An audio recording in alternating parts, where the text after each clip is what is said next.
함께하며 여러분의 내일을 응원합니다. 성공을 부르는 좋은 습관, 성공예감 이대호입니다. 성공예감 이대호입니다. 2부가 시작됐습니다. 10시 5분입니다. 저는 ENFJ 이대호입니다. 1부에서 MBTI 얘기를 좀 제대로 다 전달을 못 해드리고 시간 관계상 끊어가지고 그거는 이제 다다음 주에 저희가 또 기약을 하겠습니다. 경제상식 퀴즈 정답 알려드려야죠. 아까 보니까 또 제가 실수를 했었죠. 은연중에 또 KTX라고 얘기를 또 해가지고 문자 메시지 읽다가 정답은 KTX입니다. KTX 19년 4개월 만에 이용객 10억 명을 넘어선 KTX. 대단합니다. 대단합니다. 5756님 아침에 추석 티켓 1시간 접속 후에 전석 매진이네요. 맞습니다. 이거 또 온라인으로 지금 표 구하셔야 되는데. 김순완님은 목포에서 용산 3시간 30분. 목포가 종착역이라서 정말 좋아요. 덕분에 오전에 서울 가서 일 보고 오후에 내려올 수 있어서 1일 생활권입니다. 라고 이야기해 주셨고요. 2471 쓰시는 분께서는 부산에서 서울 가는 기차 KTX에서 잘 듣습니다. 서울 출장은 처음인데 좋은 결과 가지고 내려오면 좋겠습니다. 어떤 일 하시는지 모르겠습니다만 하여튼 대박 나십시오. 응원하겠습니다. 많은 분들 정답 보내주고 계셔서 너무나 감사드리고요. 4423님은 KTX 이름만 들어도 설렙니다. 떠나고 싶다. 지금부터는 부동산 시장 이야기를 좀 해보려고 합니다. 요즘에 언론 기사들을 보면은 부동산 시장이 다시 완전히 살아난 것 같죠. 그렇죠. 근데 또 한 곳에서는 여전히 냉랭한 기운이 또 이어지고 있고, 그래서 어떻게 해야 될지 모르겠습니다. 이게 좋은 시장인지 여전히 안 좋은 시장인지. 또 정부는 출산 가구에게 부동산 특별 공급을 하겠다라는 정책을 또 내놨는데 이거는 우리가 어떻게 평가를 해야 될지 이슈가 많습니다. 오늘은 김인만 부동산 연구소의 김인만 소장과 함께합니다. 안녕하세요. 안녕하세요. 자, 지금 부동산 시장이 그래도 뭔가 경착륙하던 시장은 그래도 좀 종결이 된 것 같습니다. 그렇죠? 네네, 맞습니다. 하락장은 끝난 것 같고. 일단 그렇죠. 하락장은 끝났죠. 하락장은 끝났고요. 네. 기준에 따라서 좀 다른 것 같습니다. 작년에 이제 금리 많이 올랐잖아요. 금리 많이 오르고 집값 폭락했죠. 작년 정도면 폭락입니다. 한 6개월 만에 고점 대비 한 마이너스 30% 정도 하락을 했기 때문에 그 정도면 폭락이라고 저도 봐야 될 것 같고요. 그러면 작년 12월 올 1월이 이제 가장 안 좋았던 시절입니다. 네. 지금 생각해 보면 아마 기억나실 겁니다. 둔촌주공, 올림픽파크 포레온이 전용 8사가 13억대 일반 분양 나왔는데요. 네네. 그 당시 미분양이 났잖아요. 그래서 미계약이 발생하고 계약률도 공개를 안 하고 그렇죠. 말이 맞습니다. 많았었죠. 그렇게 했는데 지금 생각해 보면은요, 전용 8사가 13억대면 요즘 분위기, 청약시장 분위기 생각하면 한 100대 1 이상 나와야 되는 분위기인데 그때는 미계약도 나오고 그랬습니다. 그 정도 분위기가 안 좋았는데 그러니까 1월 대비해 보면 분명히 올랐습니다. 쭉 회복세를 보이고 있고요. 우리나라의 이제 자체 부동산 시장 흐름을 조사하는 기관이 세 군데가 있습니다. 한국부동산원이 있고요. KB부동산이 있고요. 부동산 R124가 있는데 물론 표본이 다르고 조사 지역이 다르기 때문에 결과가 똑같이 나오지는 않습니다. 숫자가 다르게 나오는데 세 개 기관의 조사 결과의 공통점은 추세를 보면 올 1월보다는 꾸준히 올라가고 있다는 점은 세 개 기관이 모두 다 공통점이고요. 부동산은 통계를 보면 이제 뭐 6월부터 상승으로 전환이 됐는데 서울 수도권부터 이제 지방도 조금씩 넓어지고 있는데 전국적으로 보면은요, 이제 상승 지역, 하락 지역으로 나눠지는데 하락 지역이 한 2달 전만 하더라도 상승 지역이 어디지를 제가 먼저 봤거든요. 서울, 경기, 인천, 세종 그 정도였는데 지금은 하락 지역이 어디지? 라고 본다면 부산하고요, 광주광역시, 전남, 전북, 제주 빼고는 다 상승입니다. 그 그러니까 비율이 이제 달라지는 거네요. 비율이 달라졌죠. 반년 사이에. 그리고 우리 뉴스 보면 미분양의 무덤, 대구광역시. 대구광역시 이야기 계속 나오잖아요. 그렇죠. 항상. 대구가 지금 상승으로 전환됐습니다. 통계적으로 보면은. 대구까지도요? 그러니까 이런 통계 뉴스를 보면 사람들이 부동산 이제 상승세로 전환이 됐다. 올라갈 일만 남았다라는 목소리에 힘이 실리고는 있는데요. 네. 이게 또 미미한 온도 차이가 있습니다. 몇 가지만 진단을 하고 전망으로 넘어가 볼게요. 전세 가격은 어떻습니까? 전세 가격도 똑같이 회복하고 있습니다. 집값이 오르니까 전세 가격도 같이 회복되나요? 물론 그렇게 볼 수도 있는데요. 네. 자, 작년 다시 또 타임머신 타고 1년 전으로 돌아가 보면 작년에 매매 가격도 떨어지고 전세 가격도 떨어졌는데요. 네. 통계나 뭐 실제 현장에도 그렇고요. 전세가 더 많이 떨어졌습니다. 우리는 자꾸 뉴스에 그렇죠. 집값 떨어졌다는 것만 나오는데 사실은 전세 가격이 더 많이 떨어졌어요. 그래서 막 역전세 난이네 뭐네. 그렇죠. 그래서 깡통전세, 역전세 문제가 생기는데 전세 가격이라는 거는 매매 가격을 밀어 올리기도 하고요. 매매 가격이 떨어지면 이제 받쳐주는 버팀목 역할도 해주는데 네. 전세가 떨어지면 매매 가격이 사실 속절없이 떨어질 수밖에 없는 상황입니다. 그래서 작년은 물론 원인은 기준금리죠. 금리가 갑자기 너무 많이 오르니까 현상은 좀 다릅니다. 왜냐하면 자 집주인 입장에서 우리가 생각을 해보자고요. 제가 집주인이면 갑자기 금리가 올라요. 네. 그러면 우리 진행자님도 야 빨리 팔아야겠다. 집을 당장 팔까요? 그렇긴 쉽지 않죠. 쉽지 않죠. 네. 나의 전 재산이나 다름없는데 무슨 상황인지는 모르겠는데 일단 좀 관망을 하게 됩니다. 네. 근데 전세 같은 경우는요. 세입자 입장에서 생각을 해보면 금리가 올라가서 대출이자 부담이 늘어납니다. 그러면 계약 만기가 되면 어떤 선택을 할까요? 아니 월세를 가든지 아니면 뭐 다른 선택의 여지가 있겠죠. 지역을 옮기든지. 그렇죠. 뭐 2년마다 선택할 수 있으니까요. 그렇죠. 내 수입은 정해져 있는데 학원은 보내야 되고 굳이 대출이자를 2배를 내면서까지 내가 이 집을 고집할 필요는 없는 거죠. 세입자 입장에서는. 다른 선택을 하기 때문에 전세 가격이 떨어집니다. 전세 가격이 떨어지니까 역전세가 생기죠. 네. 작년에 거래량이 굉장히 작았어요. 서울 아파트 같은 경우는 뭐 600개에서 800개 정도. 보통 2021년 같은 경우는 5천 건에서 15,000건이 나왔거든요. 네.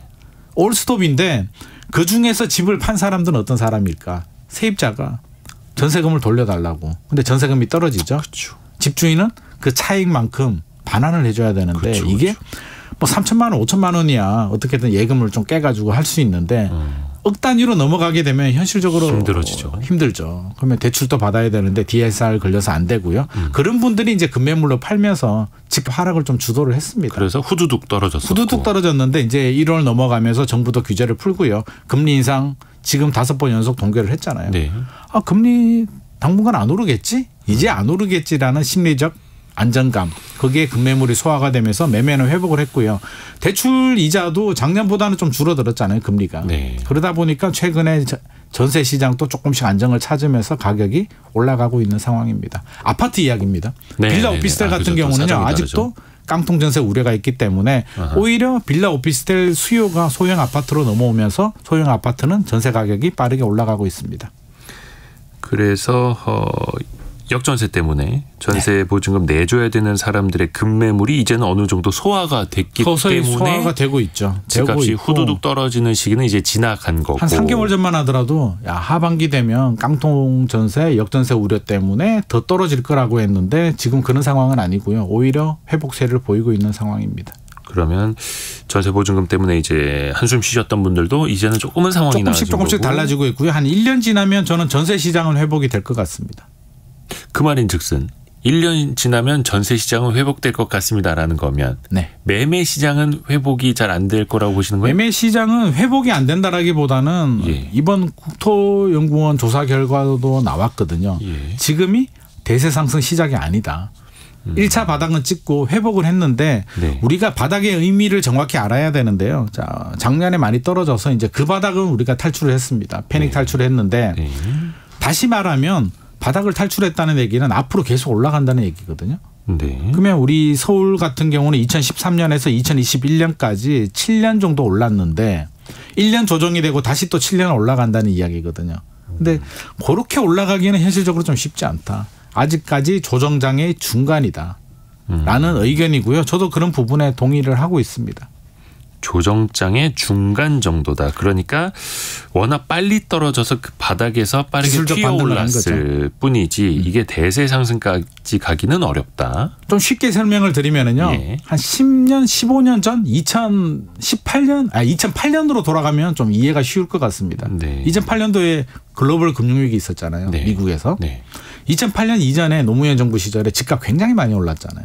문재인 정부하고 비슷하게 굉장히 뜨거웠죠. 그 당시는 미국이 글로벌 금융위기 때문에 집값이 떨어집니다. 이번에는 미국이 금리를 올려서 작년에 집값이 떨어졌죠. 네. 한 6개월 떨어지고 반등을 했습니다. 그 당시로도. 네. 지금 또 반등을 했죠. 네. 여기까지는 똑같습니다. 그러네요. 그러면 2009년 하반기부터 한 2012년, 13년까지 어떤 상황이었을까? 좀 어려웠었죠. 를 보면 저는 앞으로의 3년의 힌트가 있다라고 저는 생각이 되거든요. 왜냐하면 계속 반복이 되기 때문에 아파트 시장은 심리니까. 그때 분위기를 보면 올랐다 내렸다 올랐다 내렸다를 합니다. 예. 2012년도에 한 번 더 떨어졌어요. 그렇게 본다면 저도 그게 꼭 3년인지 4년인지는 제가 뭐 예측할 수는 없습니다만 그런 상황이 좀 데자뷰가 되지 않을까 하는 생각도 하게 됩니다.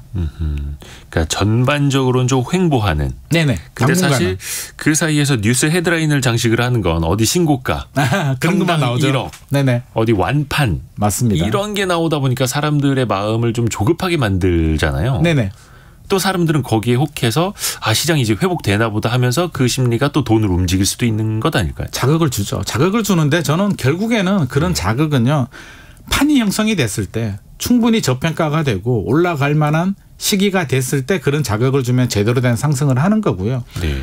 완전히 무르익지 않았는데 자극을 주게 되면 단기 반등은 할 수 있겠으나 이게 장기 상승, 7년 상승으로 가긴 좀 쉽지 않다라는 생각을 듭니다. 그래서 그런 뭐 개인적으로 이해는 합니다. 저한테도 기자분들이 전화를 많이 오는데 유튜브하고 똑같잖아요. 네. 뭔가 제목을 잘 뽑아야 되고 클릭 수가 좀 나와야 되기 때문에 그런 시선을 끌 수 있는 헤드라인에 기사를 쓸 수밖에 없는 거고요. 지금 또 서울은 상승으로 전환이 됐는데 네. 따지고 보면 상승을 누가 주도하느냐라고 보면 압구정이나 여의도나 목동이나 뭐 재건축 호재가 있는 지역들, 강남의 반포 일부 지역들이 상승을 주도하고 있는 거지. 서울의 모든 지역들이 지금 막 2020년, 2021년 분위기처럼 지금 안 사면 안 돼. 빨리 막 해야 돼. 막 이런 분위기는 아니거든요. 그래서 제가 한 2주에 걸쳐서 시장 모니터링을 좀 하고 왔는데요. 마포하고 판교, 동탄, 송도, 잠실 쪽을 제가 좀 모니터링을 하고 왔는데 네. 공통점이 있어요. 네. 지역마다 물론 떨어진 폭도 다르고요. 올라가는 회복 속도도 조금씩 다를 수는 있는데 네. 공통점이 뭐냐면 상반기 2월, 3월, 4월, 5월은 거래도 좀 늘어나고 가격 회복도 빨랐고요. 보통 한 2, 3억 정도 올랐는데 네. 최근 7월, 8월 상황은 문의도 굉장히 줄어들었고 매물은 조금 늘어나고 있는데 집을 사려는 분들이 잠시 움츠려 들고 있다라고 공통적으로 말씀을 하고 계십니다. 그 말인 즉슨 가격이 많이 떨어졌을 때는 그 저가 매수하려는 사람들의 문의가 있고 거래가 좀 이루어졌는데 맞아요. 튀어오른 다음에는 아, 이 가격은 좀 하면서 관망한다는 그렇죠. 걸까요? 이 가격에 내가 따라 들어가서 취득세 내고 대출이자 내고 재산세 종부세를 내고 네. 나중에 팔 때 양도세도 내야 되는데 얼마나 올라갈 수 있을까에 대한 이제 계산을 하게 되거든요. 그런데 예. 계산을 해보면 금리가 내려갔나요? 그것도 아니죠. 작년 말만 하더라도 야 2023년 하반기 되면 금리 내려갈 거야라고 이제 금융권에서도 주식시장에서도 부동산 시장에서도 이야기를 했는데 지금 보니까 올해 이제 하반기 얼마 남지도 않았지만 금리 내려갈까요? 저는 아무리 생각해도 내려갈 가능성은 없을 것 같거든요. 내년 상반기에는 내려갈까요? 한국은행 총재께서는 아직까지 그런 시그널을 주지 않고 있고요. 오히려 0.25 정도는 더 올릴 수도 있다라는 지금 이야기를 하고 있죠. 3.75까지는 생각해 볼 수도 있다라는 이야기를 하고 있는 상황이니까 금리가 다시 올라갈 수도 있겠다. 경기는 여전히 불확실성이 높다. 중국이 생각보다 좀 심각하다. 잘못하면 금융시장에 영향을 줄 수도 있겠다. 대출이자가 또 슬금슬금 올라갑니다. 기준금리는 그대로인데 대출이자가 올라가요. 생각보다 기준금리가 안 떨어지니까 은행에서 선반영했던 부분을 다시 올리고 있거든요. 이런 상황을 종합해 보면 추격 매수하기가 좀 부담스러운 것 같습니다. 시장의 수요자들은. 그래서 조금 떨어지면 내가 사겠는데 이 가격은 좀 부담스럽다는 분위기가 지금 현장에서 형성되고 있습니다. 그래서 대세 상승의 시작이라고 보기는 어렵다라는 네네. 거고요. 그 중간 어디쯤으로 네. 보고 계시고. 근데 이제 기본적으로 보면 모든 것이 수요와 공급을 빼놓고 이야기할 수가 없잖아요. 네네. 근데 지금 우리 주택을 보면은 신규 착공도 그렇고 주택 인허가도 그렇고 실제로 건설이 이루어지는 것 원체 이제 건자재도 많이 올랐고 건축비 많이 올랐고 그러다 보니까 이러다가는 한 3, 4년 뒤에는 공급 대란이 일어나겠는 걸 이런 우려들이 크지 않겠습니까? 있죠. 그런 시각으로 봤을 때는 수급이 깨지면서 네. 장기적으로 그래서 사람들이 집을 그럼 지금이라도 마련을 해놔야 되나? 이런 고민들을 좀 하실 수 있을 것 같거든요. 어떻게 생각하세요? 충분히 일리가 있습니다. 예. 충분히 일리가 있고요. 그런 마음 때문에 최근에 또 추경 매수를 많이 했는데 예. 틀린 말은 아닙니다. 틀린 말은 아니고 충분히 일리가 있는데 우리가 생각해야 되는 거는요. 수요도 마찬가지고요. 공급도 마찬가지고 저는 두 종류가 있다라고 봅니다. 절대 공급. 절대 공급이라고 하면 말씀하신 것처럼 아파트가 이제 입주하는 물량. 그러면 인허가 물량이 중요하고요. 착공 물량이 중요하겠죠. 수요 같은 경우도 마찬가지인데 뭐 인구가 늘어난다 줄어든다 절대 수요가 있는데 또 하나 우리가 생각해야 될 게 심리거든요. 네. 집주인들이 매물을 내놓느냐 시장의 매수자들이 사고 싶은 마음이 드느냐 이 심리인데 우리 2018년 19년 생각해 보면은요 집값 많이 올랐잖아요. 네. 그때 서울 아파트 입주 물량이 10년 내 가장 많았습니다. 4만 7천 호 정도 나왔거든요. 아 그럼에도 불구하고 집값은 올랐습니다. 왜? 절대 공급 입주 물량은 4만 7천 호가 나왔는데 불안한 수요자들이 집을 사려는 수요자들이 더 많이 늘어났거든요. 갑자기. 그러면 3년 4년 후에 입주 물량이 줄어들 수는 있습니다. 줄어들 수는 있는데 집을 사려는 수요자들이 여러 가지 요인 때문에 만약에 집을 안 사도 되는 분위기 나 지금 굳이 사야 돼라고 생각한다면 수요가 더 줄어든다면 오히려 영향은 굉장히 제한적일 수도 있습니다. 우리 2012년 13년 생각해 보면 네. 또 그런 현상이죠. 그때도 입주 물량이 좀 부족했음에도 불구하고 집값은 떨어졌거든요. 그러니까 이게 절대 공식은 아니다. 여러 가지 요인 중에 하나의 영향을 줄 수는 있겠지만 우리 부동산은 경제잖아요. 여러 가지 요소들이 굉장히 많기 때문에 그거 하나만 가지고 3년 후에 집값이 오르니까 지금 무조건 사야 된다라는 논리를 접근하면 좀 곤란할 것 같습니다. 그저께였나요? 원희룡 국토부 장관도 주택 공급 부족 문제가 심각해질 수 있다 그런 발언을 했습니다. 그래서 공급과 관련해서 초기 비상을 걸어야 한다라고까지 언급을 했는데 그러면 공급이 지금 당장 어떻게 잘 될 수 있을까요? 아마 그런 뉘앙스인 것 같습니다. 요즘 분위기가 조금 통계를 보더라도 좀 살아나고요. 예. 지방도 좀 살아나다 보니까 제가 최근에 전화를 받았는데 대구에 계시는 분인데요. 집을 이제 매수 대기자입니다. 집값이 떨어지니까 네. 마음 놓고 있다가 최근에 수성구라든지 뭐 대구의 인기 지역들이 조금 오르나 봐요. 다시 조금 회복을 하고 있으니까 굉장히 불안해 하시더라고요. 지금이 그러면 내가 바닥을 잡을 수 있는 찬스인가요? 지금 안 사면 안 되나요? 이런 질문. 찬스보다는 이걸 놓치게 되면 더 올라버리면 어떡하지? 라는 두려움. 일단 최저점을 잡고 싶은 거죠. 누구나. 그렇죠. 예. 그러다 보니까 시장 분위기가 이러니까 원희룡 장관께서는 아마 정부 입장은 그런 겁니다. 너무 차가워도 안 자고요. 너무 그러니까 냉동실에 들어가도 안 되고 너무 뜨거워져서 가열이 돼도 안 되고 그냥 미지근한 상온 정도가 딱 좋은 상황인데 지금이 그런 상황이거든요. 근데 혹시라도 여기서 다시 가열이 돼서 너무 뜨거워지게 되면 이거는 브레이크를 잡아줘야 되기 때문에 원희룡 장관께서도 최근에 이제 그런 우려들이 있잖아요. 공급이 줄어들 수도 있다. 특히 LH 부실 문제 때문에 LH가 부실 문제고 저렇게 감사 들어가고 조사 들어가면 공급이 차질이 생기는 거 아니냐라는 목소리가 나옵니다. 아마 그 부분을 좀 염두를 해둔 것 같고요. 차질 없이 공급을 하겠다라는 시그널을 주고 있고 두 번째는 시장에 아직 PF 대출이 해결이 안 되고 있습니다. 시장의 시행사나 건설사들이 자금난에 허덕이고 있거든요. 네. PF 대출 받은 사업체들이 연장이 잘 안 되고요. 네. 금융권 또 리스크 관리를 해야 되기 때문에 연장이 안 되고 금리가 2배 정도 올랐으니까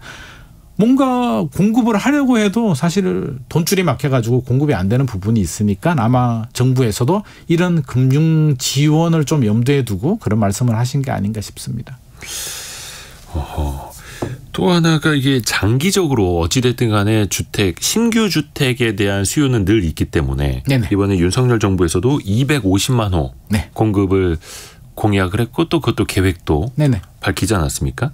물론 이게 다 100% 임기 내에 뭐 공급이 된다 이렇게 볼 수는 없겠습니다만 250만 호 공급은 가능한 구조인지 어떻게 보세요? 이게 우리가 좀 정확히 알아야 될 게 이제 처음에 공약에서는 250만 호였고요. 나중에 270만 호로 이제 계획을 바꾸긴 했는데 이게 어떤 의미냐면은요. 저는 좀 상징적인 의미로 봐야 될 것 같습니다. 270만 호가 우리가 자칫 착각을 하게 되면 윤석열 정부에서 270만 호를 뉴홈 같은 공공 분양 아파트로 다 공급한다라고 생각할 수도 있는데요. 그게 아니고 네. 우리 일반적으로 공급하는 아파트들이 있잖아요. 네. 뭐 레미안, 힐스테이트, 푸르지오.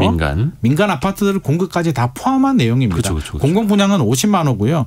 또 이 270만 호 공급 계획을 보면 이게 입주 물량이 아니고요. 착공 물량이 아니고요. 인허가 물량입니다. 인허가는 5년 후에 입주를 할 수도 있고요. 중간에 또 한 30% 정도는 안 될 수도 있는데 그래서 그게 하나의 의지, 차질 없이 공급을 하겠다는 의지로 봐야지 270만 호면 1년에 뭐 한 40만 호씩은 공급이 돼야 되겠다라고 착각을 하시면 안 될 것 같습니다. 그냥 정부의 의지고요. 뉴홈 같은 경우는 다음 달이죠. 9월, 12월에도 사전 청약이 나오기 때문에 뉴홈 네. 윤석열 정부의 공공 분양 브랜드인데 네. 여기 분양가 저렴하게 나오니까 우리는 270만 호 공급이 되냐 안 되냐를 가지고 너무 따지지 마시고 좋은 분양 물량들이 나오면 열심히 청약하는 자세가 필요할 것 같습니다. 청약은 괜찮다고 보시는 거예요? 청약 시장은 괜찮고요. 일단 가격을 봐야죠. 뉴홈 같은 경우는 시세의 한 70% 정도로 공공이니까. 네, 공공이 굉장히 낮게 분양하고 입지가 좋기 때문에 제가 추천을 드리는 거고요. 최근에 이제 분양가가 좀 올라가고 있거든요. 분위기가 그렇죠. 좋아지니까. 요즘 많이 오르죠. 그래서 그런 걸 추격 매수하라는 의미는 아닙니다. 요즘에 분양가가 계속 오르고 있는 게 원체 그 건자재, 건축비, 뭐 시멘트, 레미콘, 뭐 철근 다 올랐고 그래서 뭐 철근도 빼먹고 그래서 분양가는 건축비 때문에라도 계속 오를 수밖에 없고 분양가가 오르고 신규 주택 가격이 오르니 구축도 같이 오를 수 있는 것 아니냐 이런 논리들도 따라붙고 있고 그런데 그거는 아직까지 추격 매수는 좀 하지 않는 게 좋겠다라고 소장님은 보시는 거고요. 저는 분양가가 천정부지는 올라가지 않을 것 같습니다. 물론 건축 자재비가 많이 오르긴 했는데 최근에 조금 안정세를 보이고 있거든요. 그래서 뭐 어느 정도 인상 압력이 있는 거는 사실입니다만 결국에는 건설회사들도 시장 상황에 맞춰서 올릴 수밖에 없으니까 천정부지 올라가지는 않으리라고 생각합니다. 아까 말씀하신 그 뉴홈이라는 공공 분양이 그 3기 신도시에 포함이 된 건가요? 아니면 3기 신도시가 있으면 뉴홈은 3기 신도시 중에 일부 블록, 일부 물량을 뉴홈으로 공급을 하는 겁니다. 3기 신도시엔 또 민간도 같이 들어가니까. 민간도 들어가 있고요. 뭐 본청약은 2026년, 2027년에 나옵니다. 4년 청약은 3년 정도 미리 한 10% 정도 물량을 미리 선정권을 주는 거죠. 네. 그래서 아랫돌 빼서 먼저 좀 주는 거고요. 4년 청약이 당첨이 됐다고 해서 바로 계약금을 내는 건 아니고. 그게 분양가가 확정이 됐던 건가요? 수정 분양가입니다. 추정. 네. 그러니까 나중에 그러면 수정이 될 수도 있는 거네요? 수정이 될 수도 있는데 저는 수정되기는 쉽지 않을 것 같습니다. 아무래도 정부가 하는 거니까. 약속을 해줬는데 정부가 건축비 올라간다고 해서 국민과 약속을 저버리고 가격을 올리기에는 제가 국토부 장관이나 LH 사장이라면 그렇게 안 할 것 같습니다. 내 돈 들어가는 것도 아니고 세금으로 국민한테 혜택을 주는데 굳이 욕을 먹어가면서 가격을 올리기에는 굉장히 부담스러울 것 같습니다. 그런데 소장님 같은 경우에는 그중에서 공공 분양은 청약 그 분양가에 따라서 청약은 좀 유효한 전략일 것이다라고 보시는 적어도 뉴홈에 대해서는. 왜냐하면 MB정부 때 우리 반값 아파트 보금자리 주택 같은 거 있었잖아요. 저는 이런 건 특혜라고 보거든요. 정부에서 작정하고 세금을 투입을 해가지고요. 서민 무주택자들한테 저렴한 주택을 공급하기 위해서 물론 엄청나게 많은 물량은 아니지만 그래도 작정하고 혜택을 주는 저렴한 분양 물량이기 때문에 자격 요건이 되시는 분들이라면 굳이 혜택을 주는데 특혜를 주는데 안 받을 이유는 없을 것 같습니다. 그 중에 하나가 또 최근에 그 정책적으로 나온 게 있습니다. 이른바 신생아 특공이라는 건데 아이를 낳으면 특별 공급 청약할 수 있는 자격을 주겠다 이런 거죠. 네네 맞습니다. 지금은 이제 특별 공급이 여러 종류가 있습니다. 뭐 생애 최초도 있고요. 처음으로 집 사는 분들한테 주는 생애 최초, 결혼하신 분들 또는 결혼 7년 이내 예비 신혼부부한테 주는 뭐 신혼부부 특별 공급, 노부모 봉양. 최근에 청년 특별 공급도 나왔고요. 거의 기억하지 못할 정도로 많아요. 여러 가지가 많아요. 7가지 특별 공급도 엄청 많은데. 굉장히 많은데 결혼 안 했는데 아기가 있는 분들은 혜택이 없잖아요. 지금 출산율도 줄어드니까 또 신생아 특별 공급을 또 만듭니다. 그런데 물량은 제한되어 있는데 이렇게 만들어버리게 되면 결국에는 피자는 하나인데 피자를 나눠 먹어야 되는 분들은 많아지는 거거든요. 안 그래도 그 여쭤보려고 했어요. 그러니까 저도 이제 다자녀 입장이어서 그 특별 공급 한번 알아본 적이 있는데 결국에는 그 피자 자르면 한 8조각 나오나요? 8조각에서 1조각 정도. 물론 이제 퍼센테이지로 한 10% 정도 된다고 하는데 그것도 특공 중에서 10%인가 아마 그렇죠? 전체 중에서 10% 좀 헷갈리긴 합니다만. 특공 중에서 신혼부부면은 그래도 한 20%? 25% 정도 나올 겁니다. 신혼부부가 뭐 다 합치면. 네. 근데 결국에는 다자녀는 10%입니다. 네네네. 네. 피자 한 판 원형 이 크기는 정해져 있는데 네. 그 안에서 노부모 부양, 다자녀, 신혼부부 또 이번에는 신생아 특공 결국은 나눠 먹어야 되는 거잖아요. 나눠 먹는데 더 줄어들죠.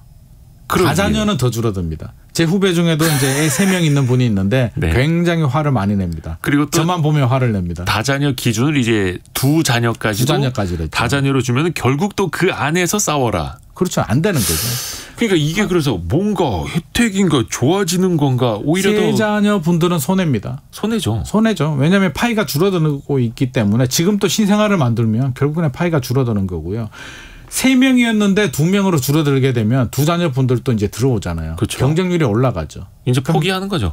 포기하죠. 이제 세 자녀의 청약 혜택은 뭐 사실상 정책이 바뀌었다. 이제 세 자녀는 정부도 바라지도 않는다.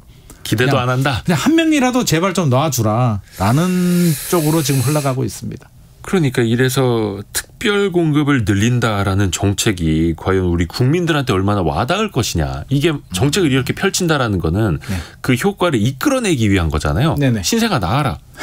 근데 과연 그런 정책적인 효과를 이런 특별 공급을 통해서 이뤄낼 수 있을 것인가. 이것 때문에 아마 애를 안 놓을 사람이 놓지는 않을 것 같습니다. 제 생각에는. 그렇죠. 뭐 저라도 제가 다시 타임머신 타고 20년 30년 전으로 신혼으로 돌아가더라도 아파트 분양받으려고 애 놓고 싶진 않거든요. 그러니까 하나의 그냥 혜택 정도로 생각할 수는 있겠지만 이게 출산율을 올리는 데는 큰 도움은 안 될 것 같습니다. 그래서 정부 입장에서는 최선을 다한다.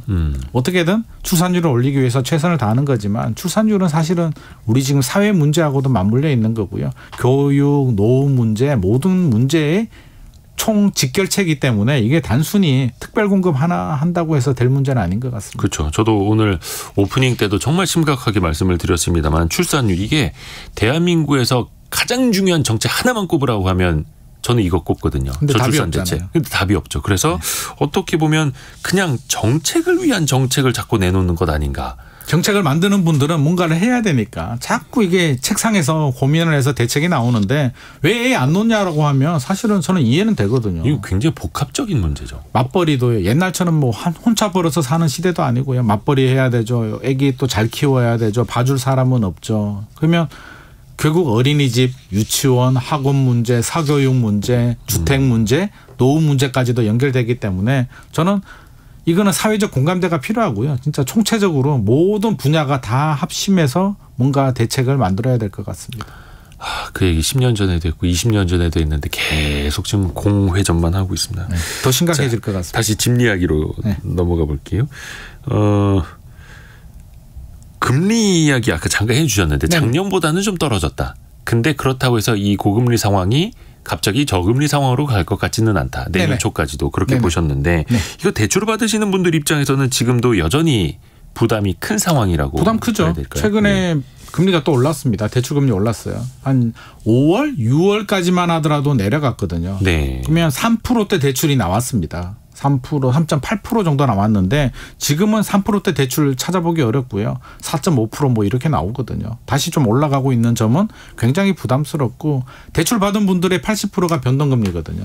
그러면 앞으로 언제 떨어질까라고 생각하면 생각보다는 이게 떨어지는 인하 시기가 예측하지 못하는 상황으로 내년 상반기도 될까?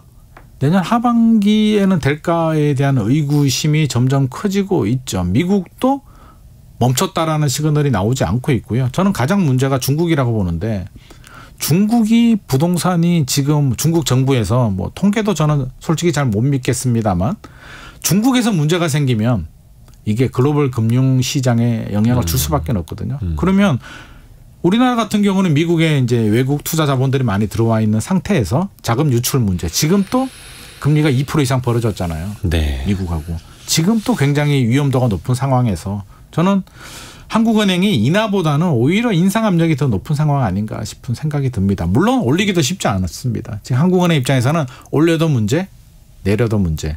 올리면은 집값 다시 하락으로 전환되고요. 내리면 지금 안 사면 안 돼. 막 꿈틀대겠죠. 또 큰 폭으로 올라갈 수도 있는데 내년 4월 총선이거든요. 한 번 흐름이 결정되면 주택시장은 6개월 최소 6개월은 흐름이 그대로 이어지기 때문에 총선 앞두고 금리 올리거나 내리기는 현실적으로 어려울 것 같습니다. 물론 뭐 한국은행은 독립된 기관이긴 합니다. 독립된 기관입니다만 한국은행 또 이거를 생각 안 할 수는 없을 것 같습니다. 그런 것도 있습니다. 항상 보면 소형이냐 대형이냐. 1인 가구가 많아지고 네네. 이제 가구 수가 이제 쪼개지면서 소형 평형이 더 나을 것이다라고 보시는 분들, 또 코로나19 상황을 겪으면서 그래도 역시 집에 있는 시간, 그러다 보니까 대형 평형에 대한 수요가 더 많아질 것이다라고 보시는 분들, 네. 어떤 쪽을 조금 더 좋게 보세요? 저는 물론 이건 수요자마다 다 니즈는 다르겠습니다. 저는 소형에 조금 더 무게 중심을 두고 싶습니다. 네. 소형을 원하는 분들이 많고요. 우리 경제가 계속 성장하고요. 막 좋아지고 자금력이 좋아지면 또 모르겠는데, 물론 대형이 좋죠. 살기는 편한데 아무리 3.3제곱미터당 평당 가격으로 따지면 요즘 대형이 조금 더 저렴하게 나오긴 합니다. 네. 소형이 더 인기 있으니까. 하지만 면적이 크니까 절대 금액 자체가 크고요. 같은 3.3제곱미터당 4천만 원이라도 우리가 일반적으로 말하는 25평 아파트가 10억이라면 34평 아파트는 뭐 12억, 13억이 가는 거잖아요. 대출을 더 받아야 되고요. 그치. 관리비도 더 나와야 되고요. 세금도 더 내야 되고요. 전체적으로 부담이 굉장히 큰 상황입니다. 그리고 2008년도인가요? 2009년도부터 이제 발코니 확장이 합법화됐기 때문에 과거하고 다르게요. 요즘 전용 59, 25평 아파트도 구조 잘 나옵니다. 과거 한 30평 이상 구조가 나오기 때문에 굳이 뭐 자금력이 되시는 분들 아니라면 저는 전용 59면 충분하다고 생각합니다.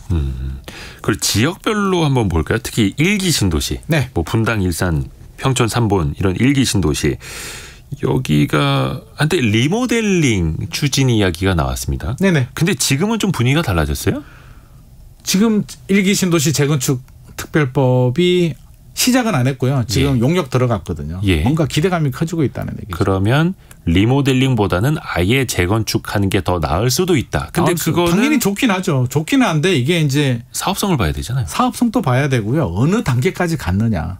1기 신도시의 대표인 분당 신도시 같은 경우는요. 네. 정자역 앞에 뭐 느티마을이라는 아파트가 있습니다. 네. 공무원 아파트가 있는데 거기 느티마을 3단지 4단지는 지금 리모델링 진행을 했고요. 이미 2주를 지금 하고 있습니다. 그래요? 돌이킬 수 없어요. 리모델링이 끝난 거네요. 거의 끝났습니다. 10년 동안 해가지고요. 이제 2주하는 상황에서 재건축 특별법이 언제 나올지도 모르겠고 다시 재건축으로 가게 되면 여기서 15년? 20년이 걸릴 수도 있는데 돌이킬 수는 없죠. 그래서 상당히 진행된 단지들은 리모델링으로 갈 수밖에 없는 거고요. 네네. 그렇지 않은 단지들은 재건축 한번 기다려보자 라는 심리가 커지고 있는데 생각보다 시간은 오래 걸립니다. 제가 항상 말씀드리는 건 강남에 이제 대치동에 은마 아파트 있잖아요. 은마 아파트도 이제 조합장 이제 선정을 하고 이제 조합 설립하려고 하거든요. 제 생각에는 15년이 걸리는데 1기 신도시는 아직 아무것도 아니거든요. 이제 특별법 만들고 특별법이 만능 열쇠는 아니잖아요. 네. 그리고 물량이 너무 많습니다. 30만 호, 29만 호 정도 되기 때문에 순환 개발을 하면 20년, 30년이 걸릴 수도 있는 그쵸, 단기 프로젝트입니다. 네. 일단은 규제 자체를 놓고 보면은 여기도 사업성이 좀 나오고 어찌됐든 간에 재건축 특별법이라는 게 재건축을 빨리빨리 많이 하십시오라고 유도를 하기 위해서 만드는 거니까 네네. 그 효과가 나오려면은 우리가 용적률이라고 표현하는 네네, 얼마나 맞습니다. 높이 올릴 수 있을 것인가 그렇죠. 이걸 따져봐야 되는데요. 네네. 지금 1기 신도시는 거의 용적률이 막 250% 가까이 되지 않나요? 200% 플러스 마이너스 알파입니다. 네, 물론 네. 200% 안 되는 단지들도 있습니다. 180%, 170%, 150%도 있고요. 뭐 220%, 230% 단지들도 많은데 네. 어떻게든 높죠. 우리 개포 뭐 저층 네, 재건축 단지들이나 목동 같은 경우는요. 목동 신시가지가 110에서 150% 정도. 그러니까 목동이 1기 신도시보다는 사업성이 훨씬 더 좋고요. 상계주공도 마찬가지고요. 1기 신도시는 그쪽보다는 용적률이 높기 때문에 특별법을 통해서 용적률을 올려준다라고 하는데 이것도 굉장히 논란이 될 수도 있습니다. 똑같이 올려주는 게 아니라 네. 용도 지역에 따라서 이게 좀 차이를 두는 거거든요. 용적률을 너무 많이 올리게 되면 또 주민들이 반대해요. 고밀화가 되니까. 그러니까 적당히 올려야 되는데 주민들 의견이 다 다르고요. 단지마다 의견이 다르기 때문에 아마 저는 상당한 진통이 있을 것 같습니다. 상당한 진통. 그렇죠. 그것도 왜 저기부터 이해관계에 먼저 따라서. 하는 거야? 예. 저기는 용적률 500%인데 우리는 왜 300%야? 부터 시작을 해가지고요. 주민들 안에서도 내부적으로도 야 500% 하면 안 돼. 너무 고민하대라는 의견도 나오기 때문에 아마 여러 가지 진통이 있을 것 같습니다. 물론 뭐 지상 주차장을 지하로 돌리고 어떤 또 방법은 있겠습니다만 단순히 봐도 거의 높이가 2배. 그렇죠. 2배는 돼야 되죠. 그러면 거기 사는 사람들도 2배. 그럼 이제 교통. 그것도 한두 아파트 한두 동이 아니라 그런 뭐 맞습니다. 20만 가구 그게 이상을 교통만의 문제는 아니고요. 하수관 따지고 보면 전기 모든 기반 시설을 업그레이드 해야 되는 상황입니다. 혹시 그러면 앞에서도 우리가 미래 공급에 대해서도 우려가 된다 이야기를 했는데 이건 굉장히 장기적인 과제입니다만 일기 신도시 같은 경우는 어느 방향으로 좀 가는 게 맞을까요? 일기요? 네. 일기 신도시 같은 경우는 저는 어차피 해야 될 일이라고 생각합니다. 이제 노후화가 시작이 됐고요. 사실 우리 신도시잖아요. 신도시가 노후화돼 가지고 재건축을 해야 된다는 생각을 아마 아무도 못했을 겁니다.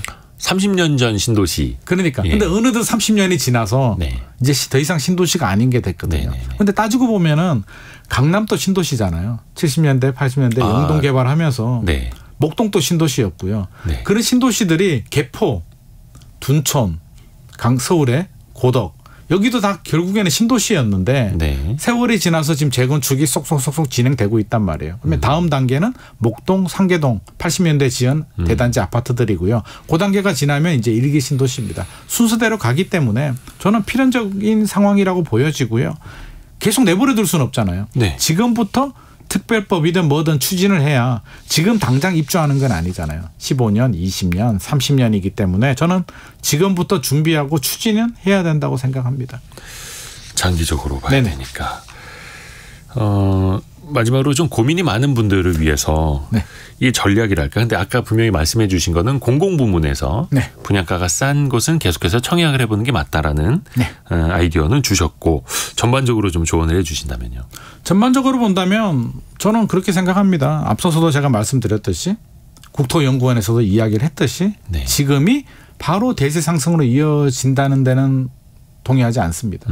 그렇다고 해서 올 하반기나 내년에 폭락한다는 얘기는 절대 아니고요. 네. 지금은 당분간 이런 분위기로 좀 이어지다가 또 살짝 조정이 되다가 마라톤으로 따지면 42.195 뛰고 하루 이틀 쉬고 다시 또 뛰라고 하면 사실은 말이 안 되는 거잖아요. 예. 그러니까 7년 올랐거든요. 서울 기준에서 2015년에서 2021년까지 7년이 올랐으면 적어도 3, 4년은 조금 숨고르게 해야 되는 거 아닌가 하는 생각이 들고요. 그렇게 바라본다면 필요하신 분들 있잖아요. 자금력이 되고 네. 결혼이나 자녀 교육이나 부모님 복약이나 뭐 여러 가지 이유 때문에 사려고 생각하셨던 분들이라면 어떻게든 고점보다는 좀 떨어진 상황이거든요. 2021년보다는 한 10%에서 20% 정도 한 30% 떨어졌다가 조금 올라왔으니까요. 떨어졌기 때문에 저는 한 20% 정도 조정된 매물을 잡을 수 있다면 필요하고 자금 되시는 분들이라면 하셔도 괜찮다고 생각합니다. 단 전제 조건은 네. 내가 사서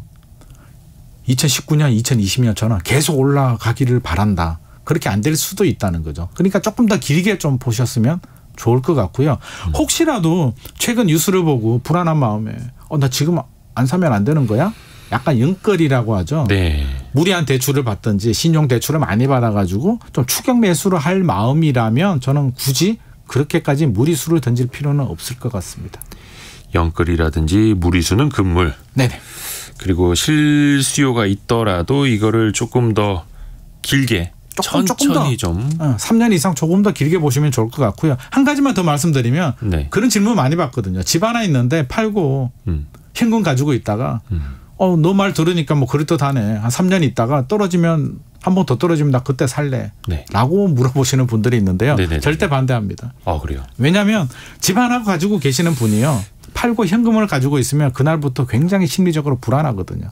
이게 3년이 될지 2년이 될지 4년이 될지 아무도 모르는 거잖아요. 예. 저라고 어떻게 알겠습니까? 네네. 그러면 과거 사례를 보면 결국에는 엉뚱한 타이밍에 또 잘못 들어가는 경우들이 있기 때문에 1주택은 보험이라고 생각하시고요. 막상 떨어지면 또 겁이 나서 못 들어갑니다. 그러니까 그냥 집 하나 가지고 계시는 분이라면 네. 그냥 일상생활에 충실하시면서 좀 너무 집 하나 가지고 일희일비 안 하면 좋을 것 같습니다. 그렇죠. 주식도 그렇고 부동산도 그렇고 타이밍을 잡으려고 하는 거는 사실은 현실적으로 어렵습니다. 김인만 부동산 연구소 김인만 소장에게 오늘 들어봤습니다. 감사합니다. 감사합니다. 라디오 정보센터 다녀옵니다. 윤석열 대통령이 국내 관광을 활성화해 내수가 진작되도록 해야 한다며 추석 연휴와 개천절 사이 10월 2일을 임시 공휴일로 지정하겠다고 밝혔습니다. 금융당국이 50년 만기 주택담보대출의 수요를 줄이기 위해 총부채 원리금 상환 비율 DSR 산출 기준을 40년으로 적용하는 방안을 검토 중입니다. SG증권발 주가 폭락 사태의 원인으로 지목돼 거래가 중단됐던 CFD 차익 결제 거래 서비스가 9월부터 재개됩니다.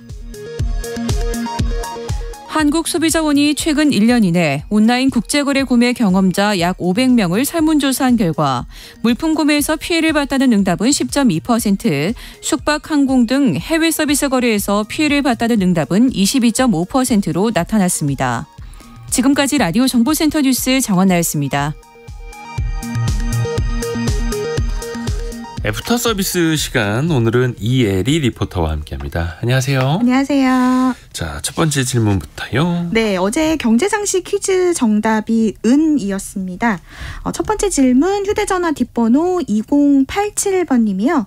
은 투자는 주로 ETF로 하나요? 어떻게 투자할 수 있는지 알려주세요. 라고 이렇게 질문을 주셔서요.